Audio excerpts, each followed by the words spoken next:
السلام عليكم ورحمة الله وبركاته. الحمد لله رب العالمين والعاقبة للمتقين والهادي إلى صراط مستقيم. أشهد أن لا إله إلا الله وحده لا شريك له وأشهد أن محمدا عبده ورسوله.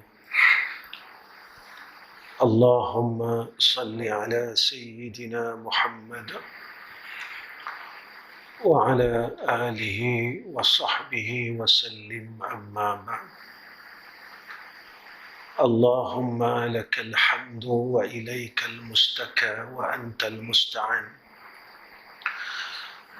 ولا حول ولا قوة إلا بالله العلي العظيم. وقال الله سبحانه وتعالى: بسم الله الرحمن الرحيم. ألهاكم التكاثر حتى زرتم المقابر، إلى الآخر الآية. صدق الله العظيم. Pertama sekali, saya panjatkan puji dan syukur kehadrat Allah Subhanahu wa Ta'ala dengan hidayah dan taufik Allah dan ketentuan yang baik daripada Allah. Pada malam ini saya dapat bersama dengan tuan-tuan di dalam rumah Allah, bersama-sama dengan tuan-tuan dalam majlis zikir. Mudah-mudahan pertemuan kita ini diiktiraf oleh Allah seperti mana yang disebut oleh Sayyidina Rasulina Muhammad sallallahu alaihi wasallam, yauma la zilla illa zilluhu. Pada hari itu Nabi kata tidak ada naungan melainkan naungan arasy Allah. Siapakah golongan yang mendapat naungan arasy Allah? Mereka yang bertemu kerana Allah dan berpisah kerana Allah. Pada hari ini dan pada malam ini dan saat ini, kita berkumpul bukan kerana urusan keduniaan. Kita berkumpul pada malam ini bukan urusan perniagaan. Kita berkumpul pada malam ini bukan urusan kemuliaan. Tetapi kita berkumpul pada malam ini kerana Allah dan Rasul. Maka inilah yang dikehendaki oleh Sayyidina Rasulina Muhammad sallallahu alaihi wasallam. Sebab pada saat itu, satu saat yang digambarkan oleh Nabi, manusia pada masa itu terlalu susah. Mereka pada saat itu digambarkan oleh Sayyidina Rasulina Muhammad sallallahu alaihi wasallam terlalu sengsara. Lalu ketika itu ada beberapa golongan-golongan sahaja yang mendapat pelindungan daripada arasy Allah. Tuan-tuan yang saya kasih sekalian,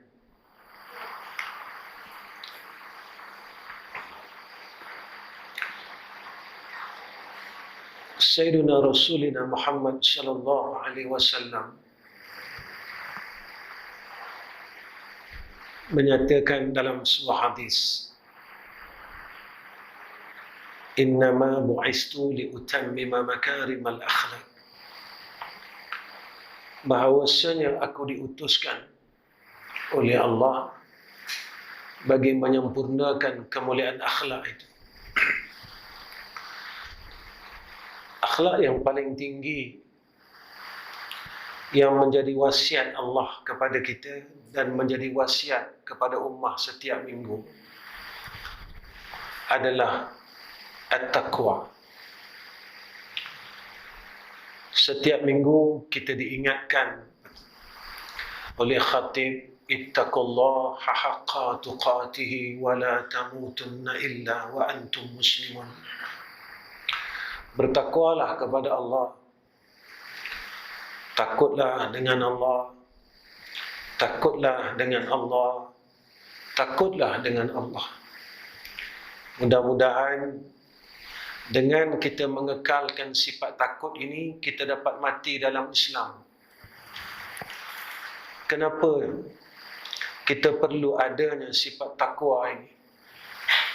Nabi didik kita dan Nabi tarbiyah kita supaya kita menjadi hamba yang baik, supaya kita dapat hidup di akhirat besok dalam keadaan yang baik. Dunia ni tuan-tuan, hidupnya ada had batas. Ada orang yang direzekikan hidup 40 tahun, 50 tahun, 60 tahun dan 70 tahun.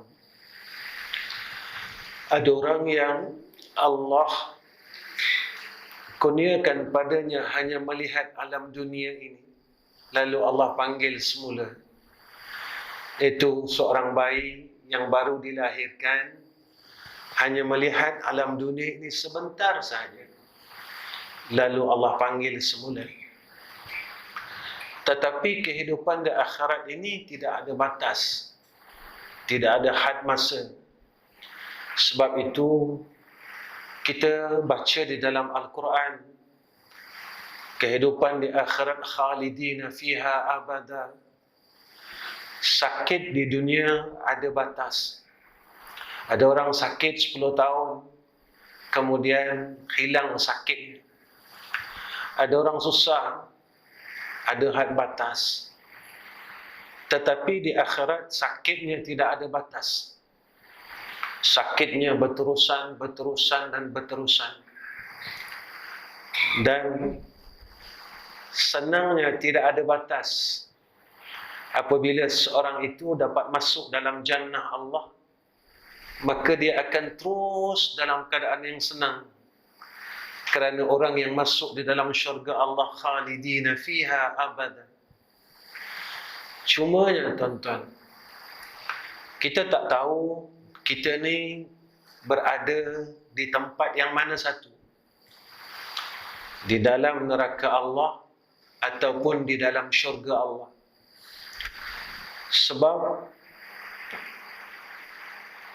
seorang ayah masih ada peluang masuk neraka Allah. Seorang suami masih ada peluang masuk neraka Allah. Seorang isteri masih ada peluang masuk neraka Allah. Seorang anak masih ada peluang masuk neraka Allah. Seorang ulama, seorang guru masih ada peluang masuk neraka Allah. Dan seorang penuntut ilmu masih ada peluang masuk neraka Allah. Kerana ini yang dinyatakan oleh Rasulullah SAW, yang tidak ada jalan dan ruang untuk masuk neraka Allah hanyalah iaitu seorang insan yang ada sifat yang dipilih oleh Allah sebagai ahlut tuqa, orang yang bertakwa kepada Allah Subhanahu wa taala. Sebab itu perintah puasa ujungnya takwa. Ibadah, takwa, puasa, zakat, haji, didik kita supaya menjadi orang yang sentiasa bertakwa kepada Allah Subhanahu wa taala. Sebab itu tuan-tuan, saya dan tuan-tuan kita cuba berusaha untuk jadi orang yang bertakwa kepada Allah Subhanahu wa taala. Siapakah orang yang bertakwa itu? Sehingga mereka ini disebut oleh Allah dalam Al-Quran. Antara kemuliaan orang yang bertakwa itu, kata Allah, inna akramakum indallahi atqakum. Sesungguhnya Orang yang mulia di kalangan kamu, kata Allah, mulia di kalangan kamu pada sisi Allah adalah orang yang paling takutnya dengan Allah Subhanahu wa ta'ala. Orang yang paling gentar hatinya dengan Allah Subhanahu wa ta'ala. Sebab itu kita kena tanya diri kita, aku telah dapat tak kurniaan sifat takwa daripada Allah Subhanahu wa ta'ala? Sebab itu Imam Al-Ghazali rahimahullahu ta'ala menyatakan kepada kita, orang yang berilmu ini, kata Imam Al-Ghazali, semakin bertambah ilmunya, semakin takut dia dengan Allah Subhanahu wa ta'ala. Semakin dia alim, semakin ilmunya bertambah, semakin bertambah takutnya dengan Allah. Saya tanya diri saya, tuan-tuan tanya diri tuan-tuan, bilakah kita pernah rasa takut dengan Allah? Bilakah kita pernah merasai khasyah dengan Allah, takut dengan Allah? Bagaimana orang takut ni tuan-tuan? Selalu kita dengar orang yang takut ini orang yang berbuat amal baik dan meninggalkan amal kejahatan. Lalu kita tanya diri kita, kita telah menyempurnakan kebaikan atau belum? Kita telah laksanakan seluruh kebaikan yang Allah perintahkan atau belum? Alhamdulillah Ustaz, saya dah salat, puasa, zakat, haji. Apakah itu sahaja perintah daripada Allah? Apakah menghubungkan silaturahim bukan perintah daripada Allah? Apakah berbuat baik sesama jiran ini bukan perintah daripada Allah? Apakah orang yang menebarkan salam dan menghubungkan kasih sayang ini bukan perintah daripada Allah Subhanahu wa ta'ala? Ada perintah yang wajib dan ada perintah yang sunat. Apakah semua perintah yang wajib yang diperintahkan oleh Allah telah kita laksanakan? Dan kejahatan, apakah semua kejahatan kita telah tinggalkan? Insan yang baik, insan yang sentiasa merasa takut akan dirinya itu kepada Allah Subhanahu wa ta'ala. Alhamdulillah Ustaz, saya tak tinggal puasa Ramadan, saya tak tinggalkan sembahyang, saya bayar zakat, saya tak tinggal bayar zakat, zakat harta, zakat fitrah. Apakah itu sahaja kejahatan yang diperintahkan kepada kita untuk kita tinggalkan? Saya selalu ulang benda ni tuan-tuan dalam kuliah saya. Kita mampu sembahyang dan kita alhamdulillah mampu mempertahankan untuk tidak tinggal salat. Tetapi kita tidak mampu meninggalkan menggali keburukan orang lain. Kita tak mampu lagi tuan-tuan, kita tinggalkan, kita gali keburukan orang, kita buka keburukan orang. Walhal Allah marah orang yang berbuat demikian. Dan Nabi marah sangat orang yang berbuat demikian.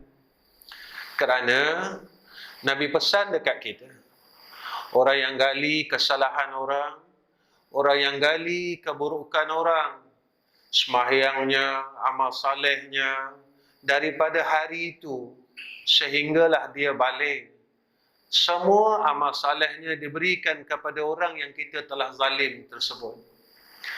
Tuan-tuan, kalau sehingga sekarang kita masih lagi mendengar keburukan orang, apa amal saleh yang ada pada kita? Apa amal saleh yang tinggal dalam diri kita?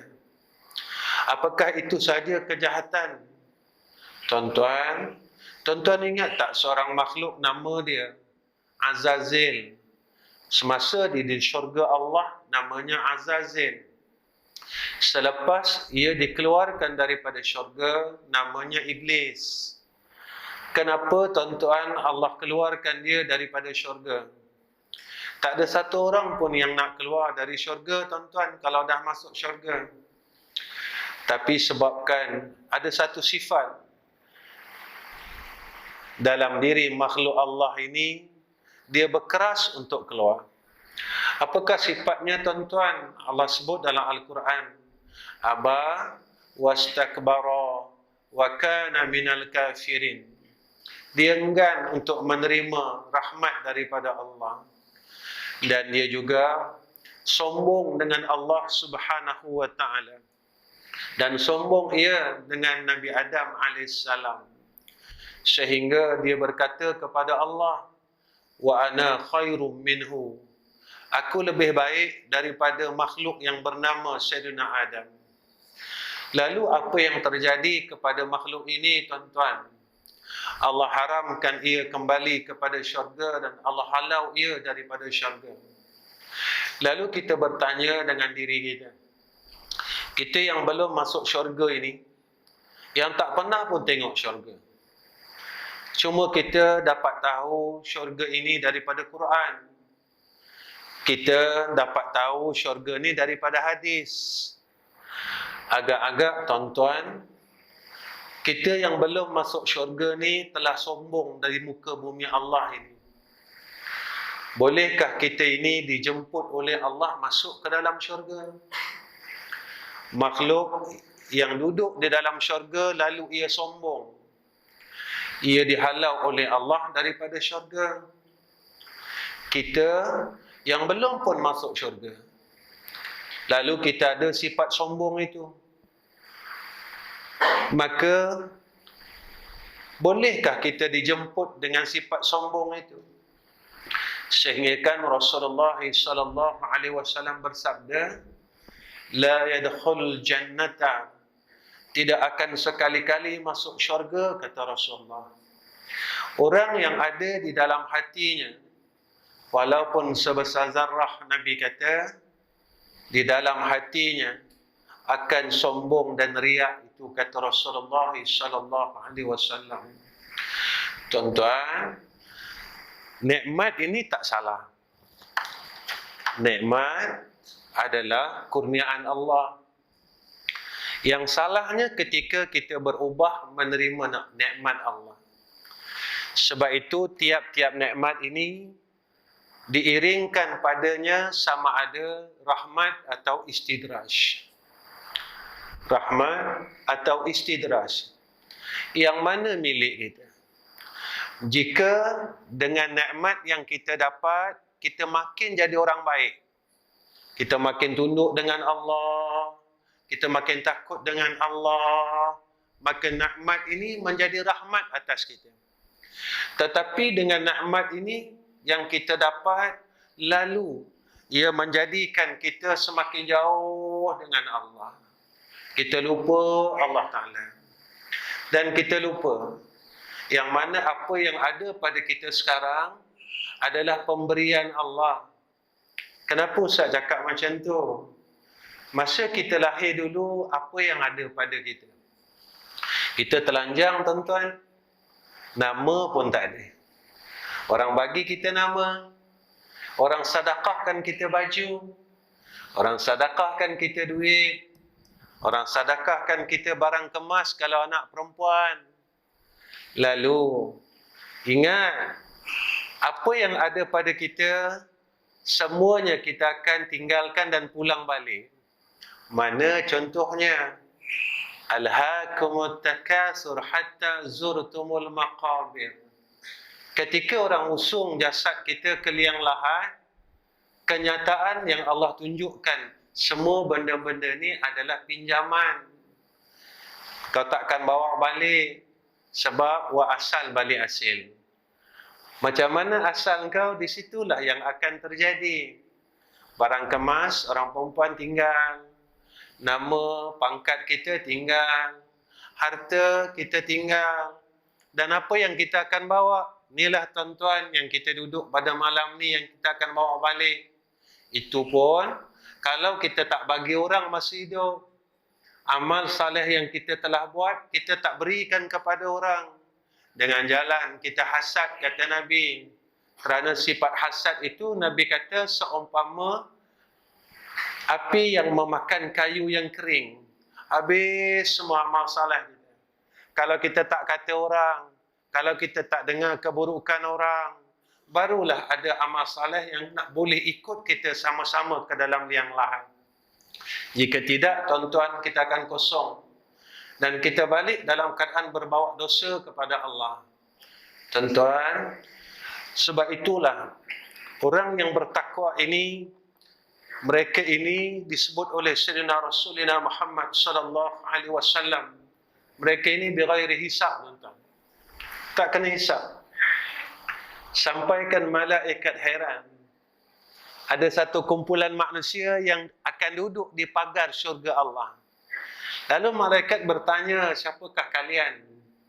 Mereka berkata, kami di kalangan umat Muhammad sallallahu alaihi wasallam.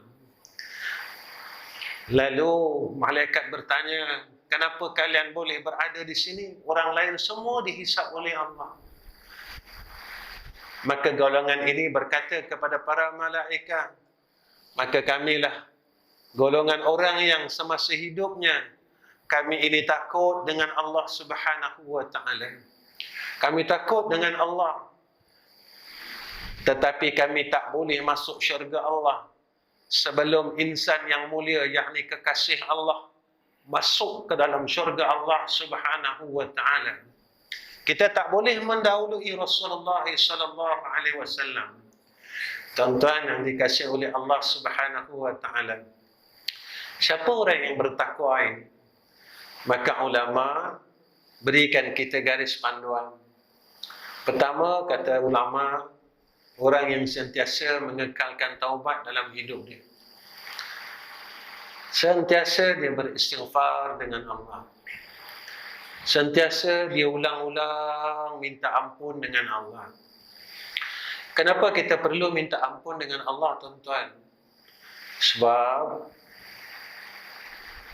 Allah beritahu kita dalam surah As-Sajdah, walau tara idzil mujrimuna nakisu ruhusihim 'inda rabbihim rabbana absarna wa sami'na farji'na na'mal salihan inna muqinun.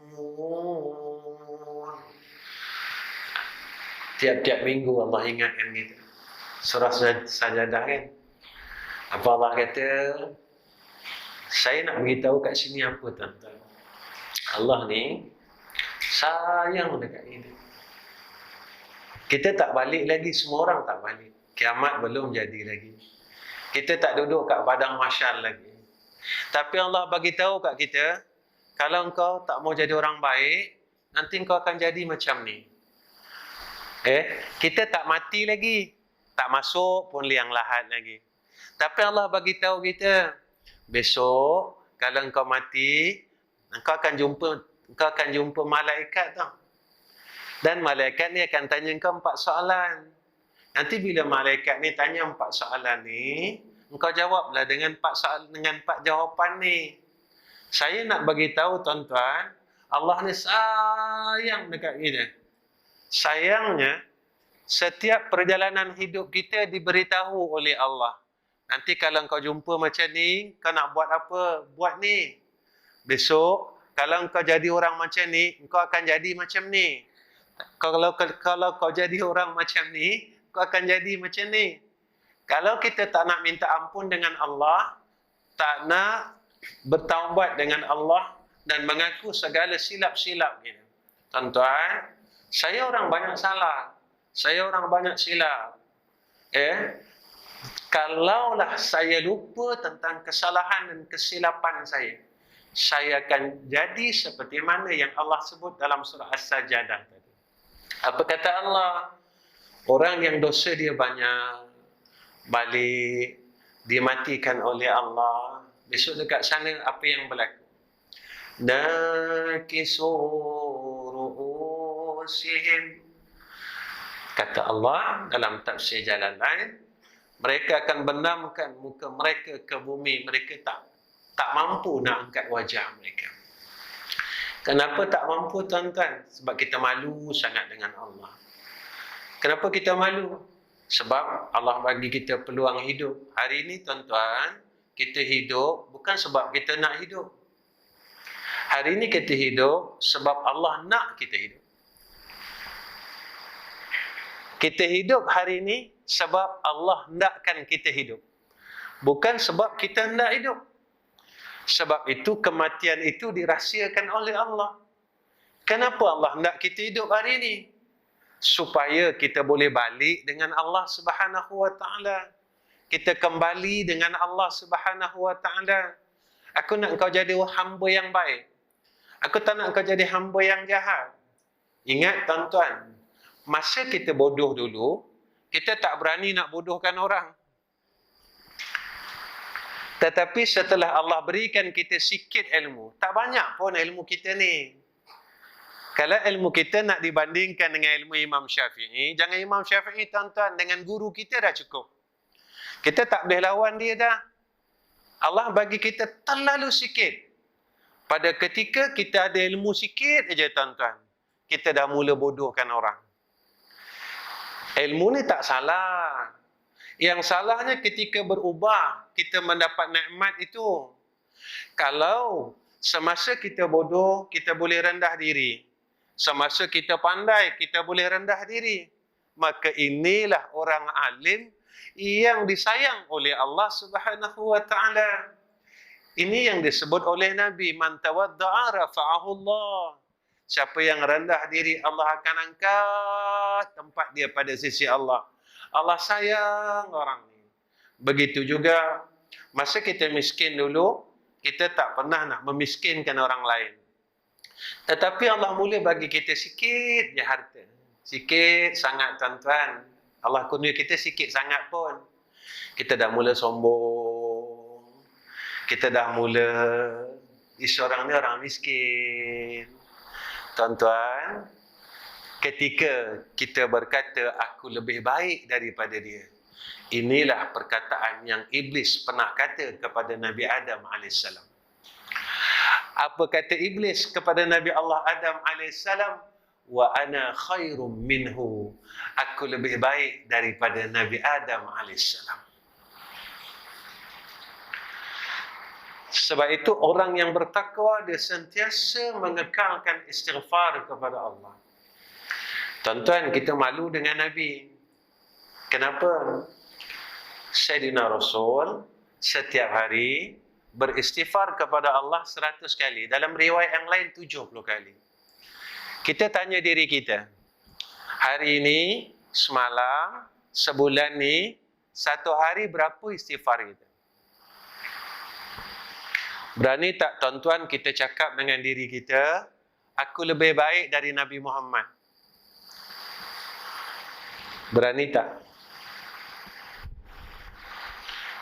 Tentu orang yang lebih baik daripada insan yang baik.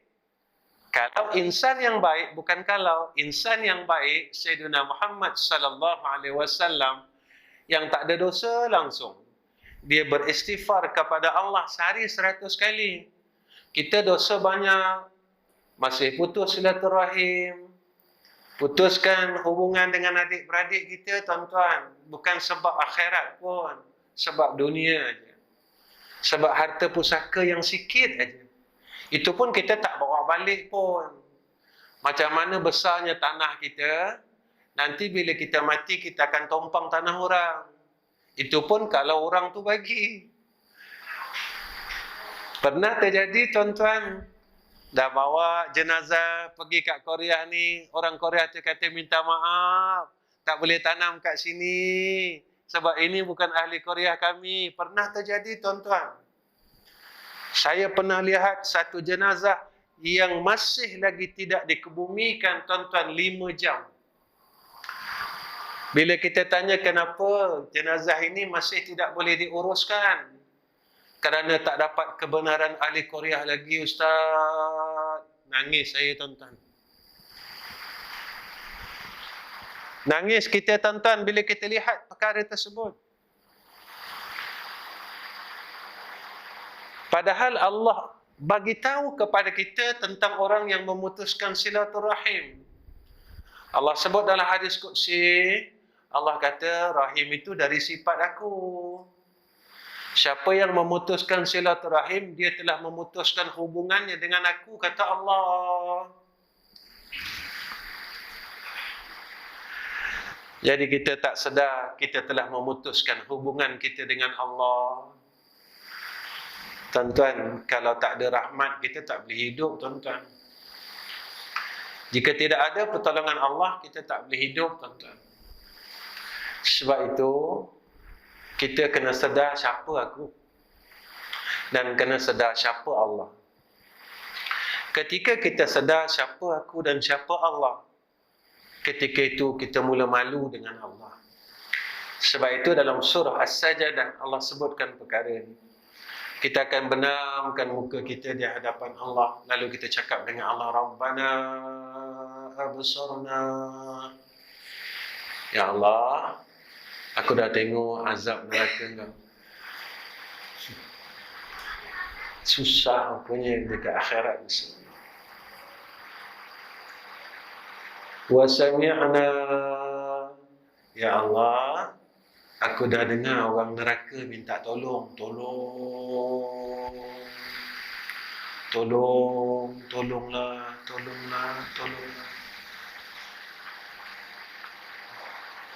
Besok kat sana, tuan-tuan, kita macam dalam dunia. Kalau kita masuk syurga, isteri dan anak-anak kita masuk neraka, kita akan cari dia orang. Ya Allah, isteri aku mana? Ya Allah, anak aku mana? Allah kata, diorang semua dalam neraka. Kita akan minta dengan Nabi, kita akan jumpa Rasulullah. Ya Rasulullah, boleh tak tolong kau selamatkan isteri aku? Kita akan jumpa Rasulullah. Ya Rasulullah, boleh tak kau tolong selamatkan anak? Kalau kita sebagai ahli neraka Allah, anak kita akan jumpa Nabi. Alung akan jumpa Nabi, Angah akan jumpa Nabi, anak kita yang bongsu akan jumpa Nabi. Mereka akan menghadap hadrah Rasulullah sallallahu alaihi wasallam. Lalu mereka minta dengan Rasulullah, ya Rasulullah, boleh tak keluarkan ayahku? Kita akan cari, tuan-tuan, kita akan cari saudara kita. Dalam dunia ni kita panggil ayah kita ayah, dan kita panggil ibu kita ibu. Besok dalam syurga, tuan-tuan, panggilan yang kita panggil di dalam dunia inilah yang akan kita gunakan dalam syurga Allah.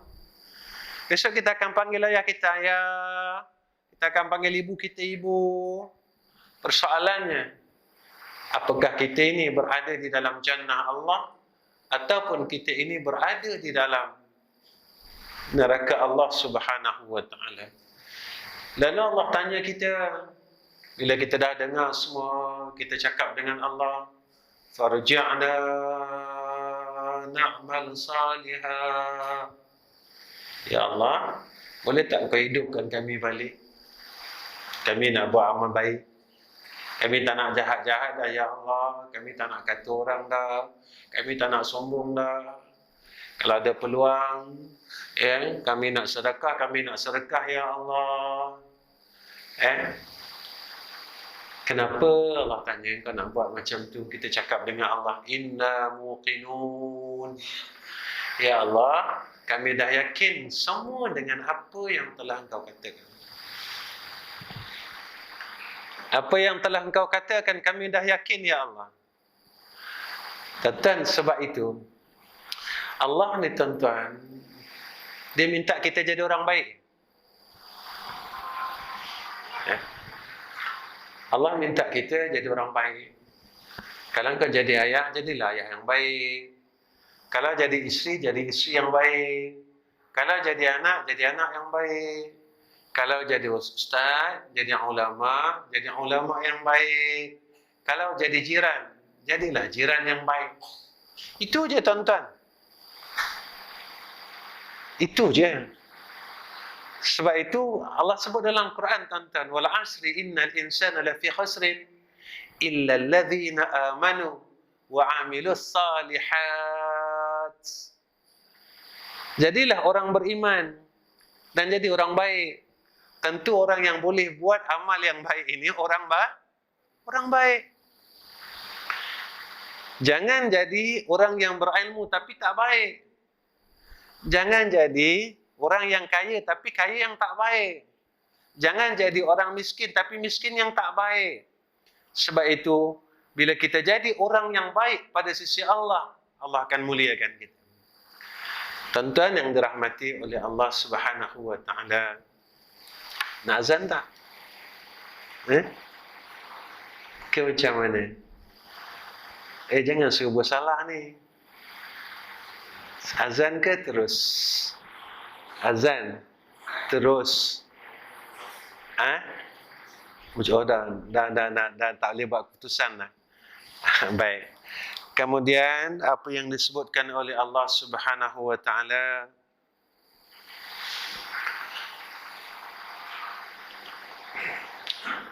orang yang bertakwa kepada Allah Subhanahu wa taala, besok mereka ini balik bertemu dengan Allah hal keadaan mereka selamat dengan azab Allah. Ingat tak tuan-tuan satu ayat Quran?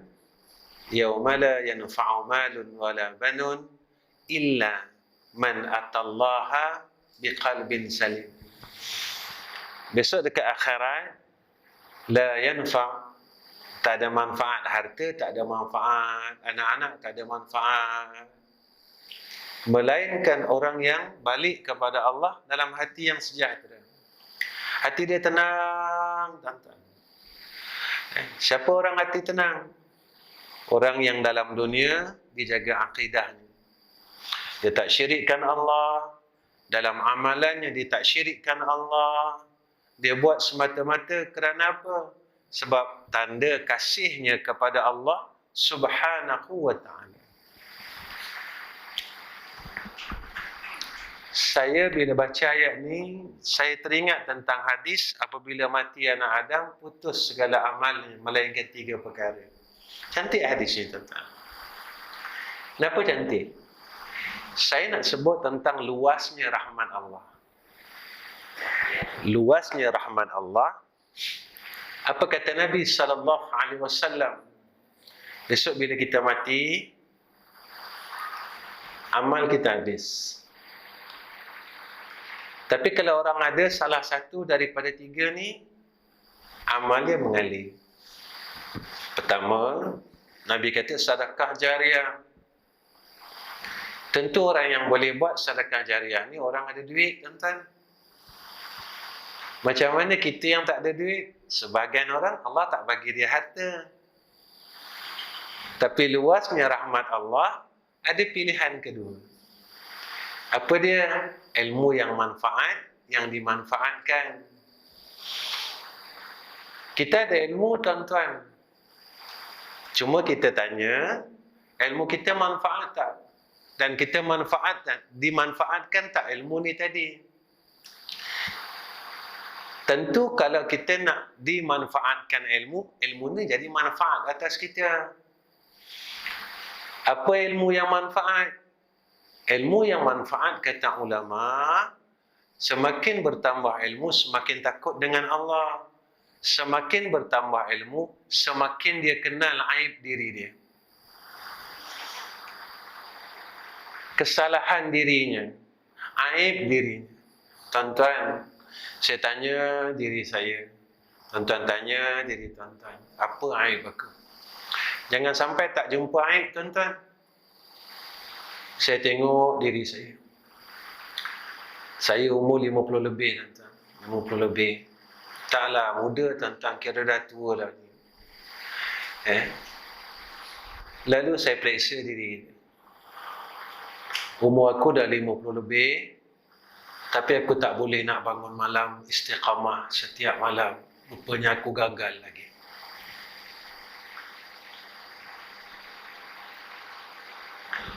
Umur aku dah 50 lebih, tapi aku tak boleh nak penuhkan sembahyang sunat rawatib, qabliyah dan ba'diyah. Aku gagal lagi. Umur aku dah 50 lebih, tapi aku tak boleh baca Quran hari-hari. Aku cuma mampu baca WhatsApp hari-hari. Aku gagal lagi, ya Allah.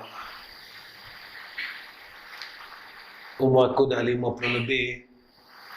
Aku masih lagi tak boleh bermujahadah sehingga sampai kepada diri yang kau jemput ke dalam syurga kau. Mana diri yang Allah akan jemput dalam syurga? Diri yang ada sifat mutmainnah. Ya ayyatuhan nafsul mutmainnah, irji'i ila rabbiki radiyatan mardiyah, fadkhuli fi ibadi wadkhuli jannati. Wahai diri yang tenang, inilah biqalbin salim. Tuan-tuan, orang diri yang tenang ni, tuan-tuan, diri yang tak resah dah dengan dunianya, dah tak resah dah, dia dah boleh bersiap-siap nak balik. Kenapa kita resah, tuan-tuan? Kenapa tak boleh resah dengan dunia? Sebab Nabi cakap, sekuat mana kita resah dengan dunia, kita sayang, kita perlu, sekuat itulah sakitnya mati. Tuan-tuan, mati ni sakit. Satu hari, Sayyidina Abu Bakar lalu di satu perkuburan di Madinatul Munawwarah. Lalu sampai di tepi perkuburan itu, Sayyidina Abu Bakar berhenti, tuan-tuan. Dan dia dengan dua orang sahabat. Sayyidina Abu Bakar berhenti, lalu Sayyidina Abu Bakar nangis. Dia nangis macam budak kecil. Nangis. Maka sahabat bertanya kepada Sayyidina Abu Bakar, wahai Abu Bakar, kenapa engkau menangis?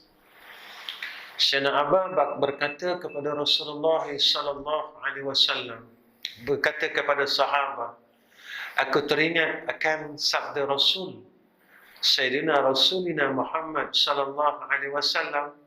Nabi kata, tempat ini adalah tempat yang susah, Nabi cakap. Tuan-tuan, agak-agak besok, kalau kita dah mati, anak-anak kita nak ingat tak kat kita? Cubalah saya fikir sejenak, tuan-tuan fikir sejenak. Besok kalau aku dah mati, anak-anak aku ada 8 orang, ada 7 orang. Mereka ni ingat tak kat aku? Ataupun mereka akan biarkan aku? Mereka tak pedulikan aku. Sebab itu, Nabi cakap, ulama pesan macam ni. Kita ni ada 4 peragut, dia kata. 1, nyawa kita akan diragut daripada badan kita. Yang ragut tu nama dia Malaikatul Maut. Kita suka mati, kita benci mati pun mati. Kita bersiap pun mati, kita tak bersiap pun mati. Cuma kita kena fikir, macam mana aku mati? Macam mana aku mati besok? Aku mati husnul khatimah ke? Aku mati su'ul khatimah? Kemudian lepas aku mati, macam mana hidup aku? Sebab itu Nabi pesan kat kita, la taj'alu buyutakum kal qabr. Jangan kamu jadikan rumah-rumah kamu macam kubur, sunyi, sepi. Sampai Nabi pesan kat kita, siapa yang sebelum matinya sempat baca surah Al-Ikhlas, Qul huwallahu ahad, Allahus samad, lam yalid wa lam yulad wa lam yakul lahu kufuwan ahad. Sebelum dia hembuskan nafas terakhir, dia sempat baca surah Al-Ikhlas. Maka apa kata Nabi? Diharamkan baginya azab neraka Allah. Tapi agak-agak boleh tak kita baca? Sebab masa hidup ni kita tak baca. Masa hidup ni tak jadikan amalan. Kita takut besok kita nak mati, kita tak boleh nak baca suratul Ikhlas. Yang kedua, apa kata ulama? Iaitu harta kita akan diragut oleh ahli waris kita selepas kematian kita. Harta kita yang kita sayang masih hidup ni, besok kita dah habis, dah meninggal, semua waris kita ragut satu pun dia tak tinggal yang itu. Duit yang kita simpan dalam bank, ya, tuan-tuan dibagi kat kita 300, tuan-tuan. Duit apa tu ustaz? Duit kepuk dengan batu nisan. Yang ni untuk abah tau, kata dia. Yang ni untuk ibu tau. Yang lain semua untuk kami. Ketiga, apa kata ulama? Maka badan kita akan diragut oleh cacing dan ulat-ulat. Boleh tak ustaz? Kalau badan kita tak nak diragut oleh cacing dan ulat-ulat, boleh. Biar kita mati sebagai orang yang dimuliakan oleh Allah. Tuan-tuan, badan Nabi tak, ulat tak nak makan, cacing tak nak makan. Sebab badan Nabi mulia. Badan sahabat tak hancur, tuan-tuan. Tuan-tuan ingat tak berapa tahun dulu makam syuhada yang di syuhada Uhud di Madinah, terjadinya banjir di makam syuhada Uhud. Lalu timbul jenazah syuhada ni, tuan-tuan. Lalu yang menjaga makam ini nak pulihkan balik makam syuhada Uhud ini. Mereka melihat ada satu jenazah yang tubuhnya masih elok. Bajunya tak reput, tuan-tuan.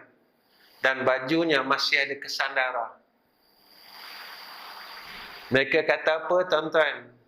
Mereka kata, walaupun kami tidak pernah menemui bapa saudara Nabi Muhammad sallallahu alaihi wasallam, tapi kami yakin bahawa inilah tubuhnya bapa saudara Nabi Muhammad sallallahu alaihi wasallam.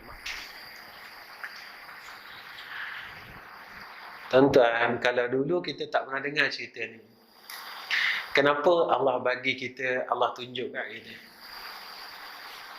Dulu jarang kita dengar kan? Kenapa sekarang banyak sangat kita dengar? Kita dengar banyak sangat cerita ni. Sebab sekarang orang dah mula tak berapa yakin, tuan-tuan. Allah berikan kita akan satu petanda. Bapa saudara Nabi sallallahu alaihi wasallam telah tinggalkan kita ribuan tahun. 1400 tahun, tuan-tuan. Tapi badannya masih elok. Inilah kebesaran Allah. Dan yang keempat, kata ulama, iaitu amal saleh kita akan diragut oleh orang yang kita zalim. Siapa orang yang kita zalim?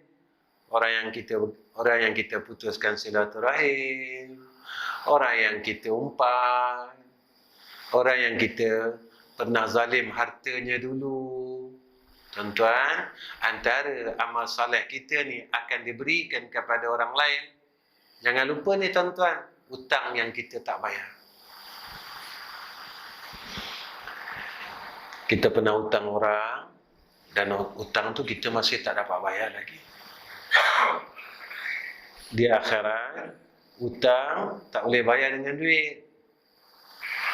Tapi hutang dibayar dengan amal saleh. Kita amal saleh tak banyak. Sembahyang sunat tak banyak. Baca Quran tak banyak. Sembahyang malam kita gagal. Kita masih lagi menjadi hamba yang gagal pada sisi Allah. Saya tinggal kat tuan-tuan satu hadis. Apa kata Nabi? Nabi cakap, siapa yang sembahyang ba'diyah Isya 4 rakaat, tak kisah kita nak buat 4 rakaat 2 salam atau 4 rakaat 1 salam.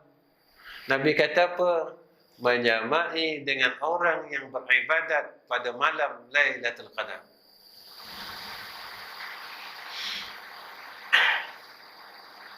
Saya dengar hadis ni, tuan-tuan dengar hadis ni. Tetapi kita kena tanya, siapakah yang Allah pilih untuk mendapat anugerah ini? Tak semua, tuan-tuan. Orang yang Allah pilih untuk mendapat anugerah ini. Kecuali orang yang di dalam hatinya rasa takut dengan Allah. Ya Allah, aku rasa amal soleh aku tak cukup lagi. Aku rasa amal soleh yang aku buat ni tak mampu nak masuk syurga Engkau lagi, ya Allah. Tuan-tuan dikasihi oleh Allah Subhanahu wa taala. Di antara yang disebut oleh Allah Subhanahu wa taala,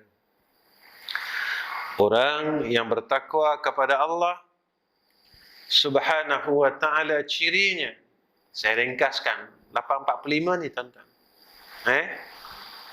Orang yang bersegera mohon ampun sekiranya melakukan dosa dan maksiat. Kita buat salah, cepat minta ampun, tuan-tuan. Saya tanya dengan diri saya, tuan-tuan tanya dengan diri tuan-tuan, dalam bulan ni berapa kali kita sembahyang taubat dengan Allah?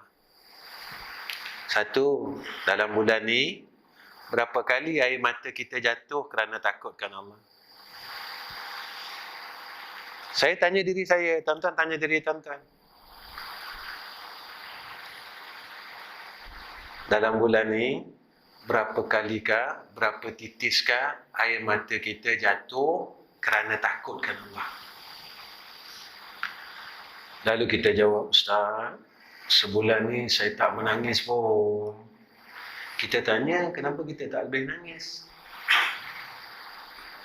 Kenapa kita tak nak nangis?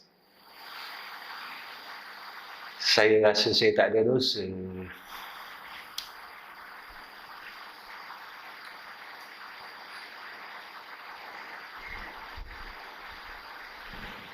Satu hari sahabat bertanya kepada Sayyidatina Aisyah, wahai Ummul Mukminin, siapakah orang baik? Sayyidatina Aisyah jawab, orang yang sentiasa rasa bersalah dengan Allah. Siapakah orang paling jahat? Orang yang tak pernah rasa dirinya bersalah dengan Allah. Kenapa kita perlu menangis, tuan-tuan? Nabi janji dekat kita. Nabi kata apa? Nabi kata, air mata yang jatuh kerana takutkan Allah, air mata itu akan menjadi penghapus api neraka Allah Subhanahu wa taala. Saya tanya diri saya, tuan-tuan tanya diri tuan-tuan. Betulkah kita ni kita ni dah jadi hamba yang baik? Apa kurniaan orang baik yang pernah kita dapat? Tuan-tuan tak payah cakap. Saya tahu diri saya, tuan-tuan tahu diri tuan-tuan. Berapa kalikah kita dapat Lailatul Qadar? Kenapa kita tak dapat? Padahal Nabi dapat, sahabat dapat, ulama-ulama dapat, kekasih Allah dapat. Oh, saya hafal Quran, Ustaz. Ingat, penghafal Al-Quran yang menikam Sayyidina Umar Ibn Khattab bukan calang-calang orang. Kita lupakah? Siapakah orang yang menikam Sayyidina Umar Ibn Khattab? Kena ingat.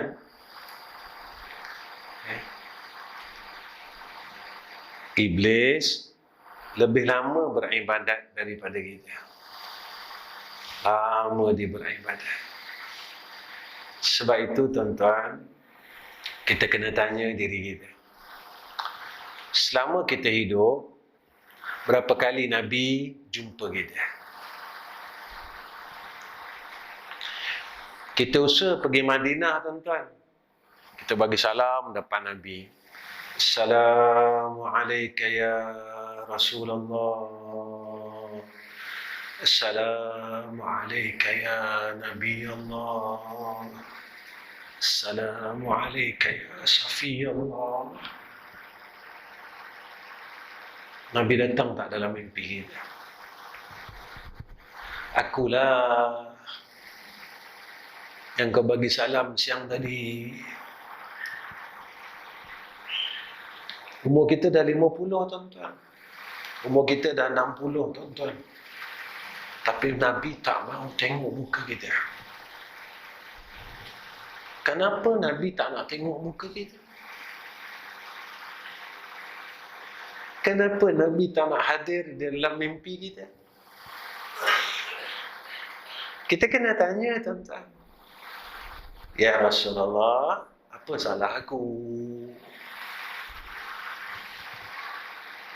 Ya Rasulullah, kau benci ke sangat dengan aku ni?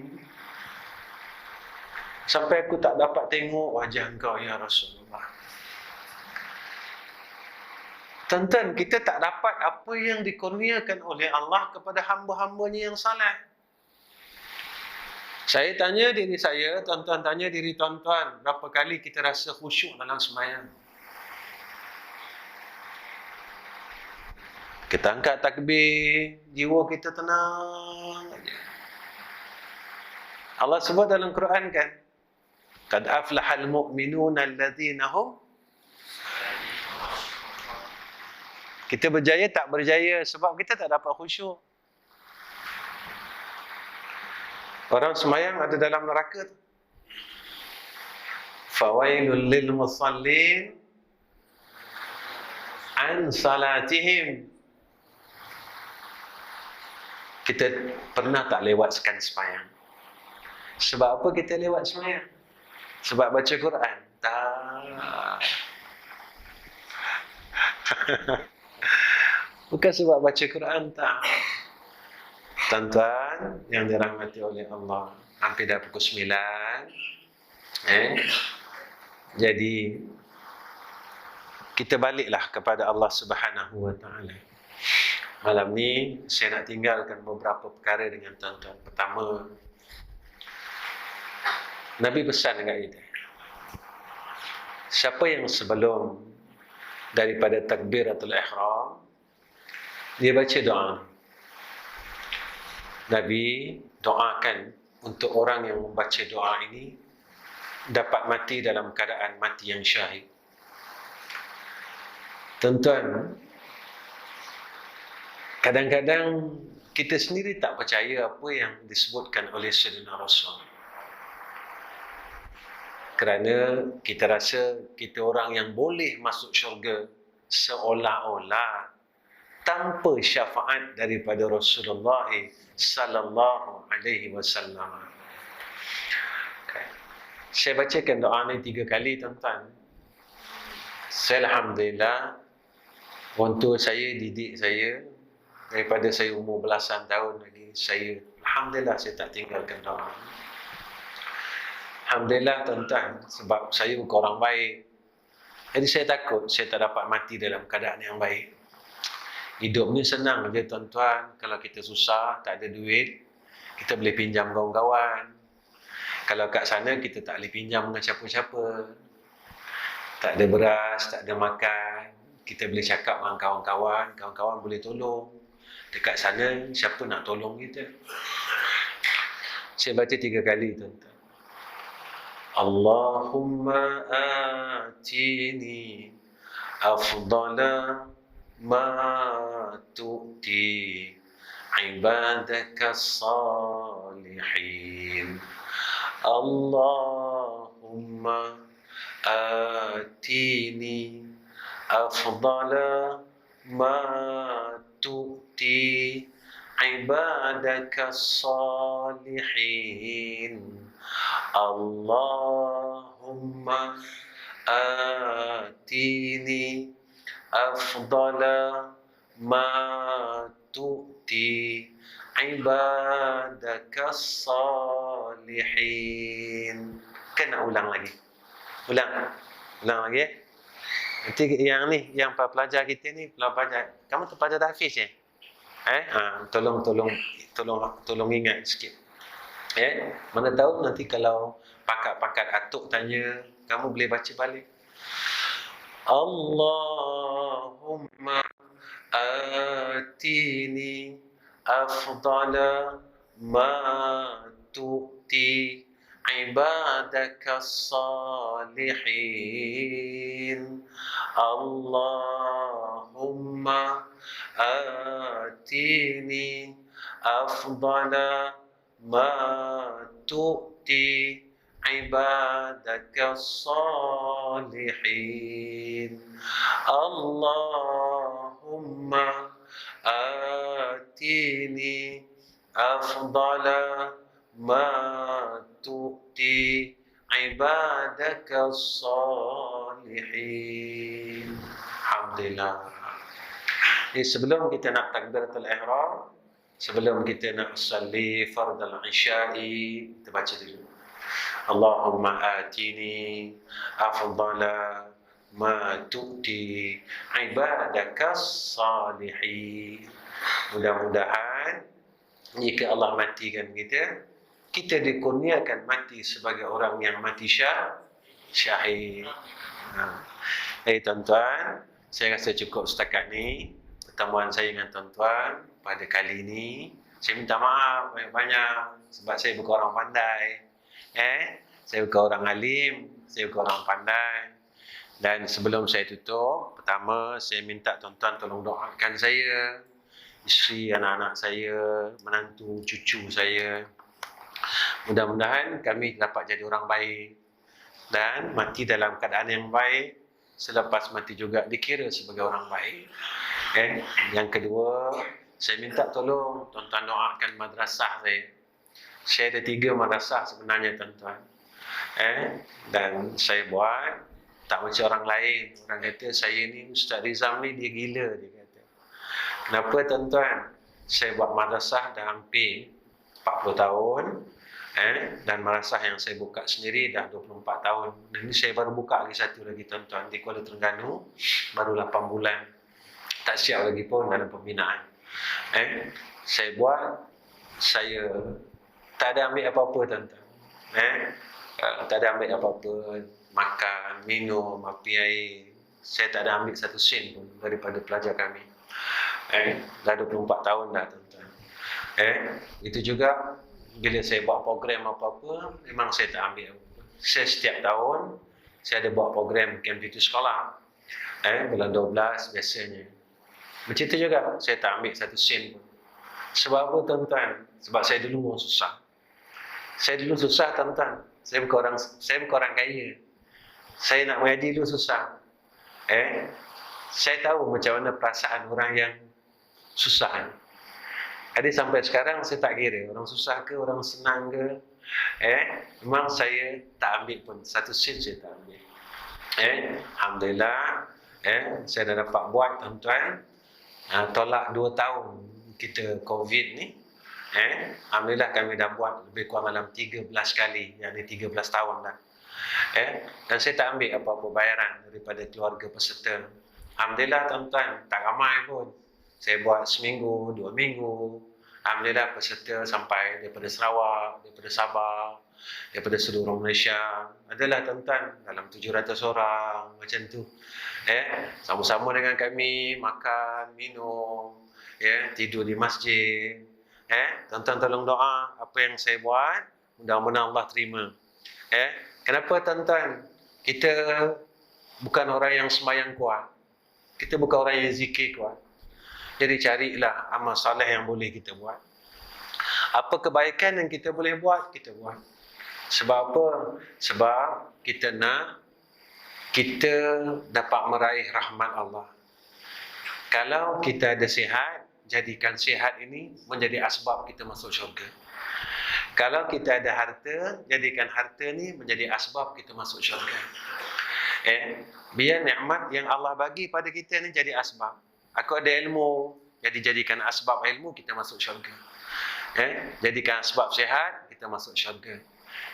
Jadi kita tak nak apa yang Allah bagi kat kita tidak menjadi asbab kita boleh masuk syurga Allah Subhanahu wa ta'ala. Jadi setakat ni saya minta maaf dan saya ucapkan terima kasih pada semua hadirin dan hadirat kerana jemput saya. Itu juga dengan YB kita. Saya ucap terima kasih banyak-banyak. Tadi saya nak sebut nama tapi saya terlupa nama. Sebab itu saya tak sebut, saya diam-diam daripada saya salah. Lebih baik saya tak sebut. Ya, saya minta maaf YB. Ya, minta maaf sebab saya takut salah nama. Ya. Jadi saya minta maaf ya. Jadi saya ucap terima kasih dan tuan-tuan punya majlis dalam keadaan yang masya-Allah tabarakallah, dan saya doakan tuan-tuan sentiasa dalam rahmat, sentiasa dalam kasih sayang, sentiasa dalam pertolongan Allah Subhanahu wa taala. Wa akhir kalam, assalamualaikum warahmatullahi wabarakatuh. Bismillahirrahmanirrahim. Alhamdulillahirabbil alamin. Wassalatu wassalamu ala asyrafil anbiya'i wal mursalin wa ala alihi wa sahbihi ajma'in. Ya Allah, Ya Rahman, Ya Rahim, kami tadahkan dua tangan kami ke hadrah-Mu pada malam ni, Ya Allah, dengan penuh rasa salah kami dengan Engkau, Ya Arhamar Rahimin. Ya Allah, setiap dosa kami, kejahatan kami, salah kami, maafkan kami, Ya Arhamar Rahimin. Ya Allah, setiap dosa-dosa kami, ampunkanlah, Ya Arhamar Rahimin. Ya Allah, Ya Rahman, Ya Rahim, sakibaki umur kami yang masih ada ni, Ya Allah, jadikanlah ia sebagai satu rahmat atas kami, Ya Arhamar Rahimin. Ya Allah, Ya Rahman, Ya Rahim, kami bukan tidak mahu nak buat amal saleh, nak buat baik, nak salat malam, tapi kami tak mampu, Ya Allah. Berilah kami kekuatan untuk melaksanakan perkara-perkara tersebut, Ya Arhamar Rahimin. Ya Allah, jika kami semakin jauh dengan Kau, Ya Allah, panggillah kami semula, Ya Allah.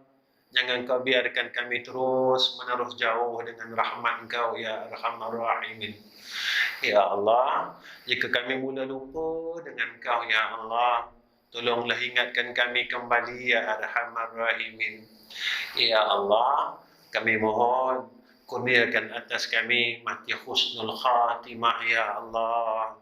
Janganlah Kau matikan kami dalam keadaan su'ul khatimah, Ya Arhamar Rahimin. Ya Allah, jika ada di kalangan kami yang sakit, Ya Allah, sihatkanlah kami dan sihatkan mereka, Ya Arhamar Rahimin. Ya Allah, jika ada masalah kami yang masih belum selesai, Ya Allah, selesaikanlah, Ya Arhamar Rahimin. Ya Allah, jika ada hajat kami yang masih belum dikabulkan, Ya Allah, kabulkan hajat kami dengan rahmat-Mu dan kasih sayang-Mu, Ya Arhamar Rahimin. Ya Allah, malam ini Kau telah himpunkan kami dalam rumah Kau, Ya Allah. Kami mohon dan kami minta, Ya Allah, himpunkan kami juga besok di dalam jannah-Mu bersama-sama, Ya Arhamar Rahimin. Allahumma inna nas'aluka imanan kamila wa qalban khashi'a wa yaqinan sadiqa wa dinan qayyima wa rizqan halalan tayyiba. Wa sallallahu ala sayyidina Muhammad wa ala ali sayyidina Muhammad. Walhamdulillahi rabbil alamin. Taqabbalallahu minna wa minkum.